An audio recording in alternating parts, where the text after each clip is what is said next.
mar ayuu ahaa farasku gaadiidka ugu qaalisan dunida kol dhexna Soomaalida ayuu lafdhabar u ahaa ilaa iyo gaadiidkii ugu horreeyay oo carriga Soomaalida keenay guumaystii xukumi jiray weliba waxa uu ka mid yahay gamaanka aan dabarku in la dhaqdo aadna loo xiiseeyo fardafoolimaduse waa madadaalo ay jecel yihiin madaxda caalamka iyo kuwa Soomaalidu iyagoo adeegsada xilliyada qaar inkastoo isku ujeeda aanay ka lahayn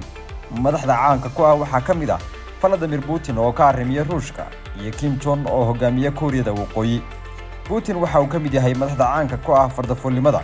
xilliyada ay jiraan dabaaldegyada iyo fasaxyada ayaa lagu arkaa mararka qaarna waxa uu soo muuqdaa isaga oo faraska ku jooga fadhiisuna ay qaawan yihiin taasi oo la micno ah in caafimaadkiisa jireed uu taam yahay awoodna uu leeyahay in dalkiisa uu sii hogaamiyo isaga iyo Kim nooca farasi ay fuulaan badana waa midabka cad ee loo yaqaan qaaji madaxweynaha Somaliland oo ka mid ah madaxda Soomaalida ee inta badan fardaha fuula ayaa maanta soo muuqday isaga oo ku jooga faras noociisu yahay xamardeeb nooca faraskan ayaa ka mid ah kuwa ugu itaalka yar marka loo eego noocyada dhaqanka Soomaalidu uu qiimeeyo gaar ahaan orodka iyo awoodiisa marka laga eegayo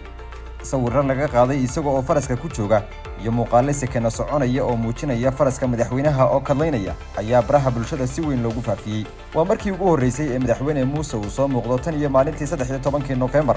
oo ku beegnayd maalintii loo doortay madaxweynaha Somaliland 5 sano ka hor iyadoo uu aanay deganeyn xiisada siyaasadeed ee ka kacday muddo korinta 2 sano ah ee golaha guurtidu ay u sameeyeen madaxweynaha iyo arrimaha doorashooyinka oo ay si weyn isugu hayaan mucaaridka haddaba maxay tahay tallaabada xigta ee madaxweyne Biixi uu qaadi doonaa faraska uu fuulay kadib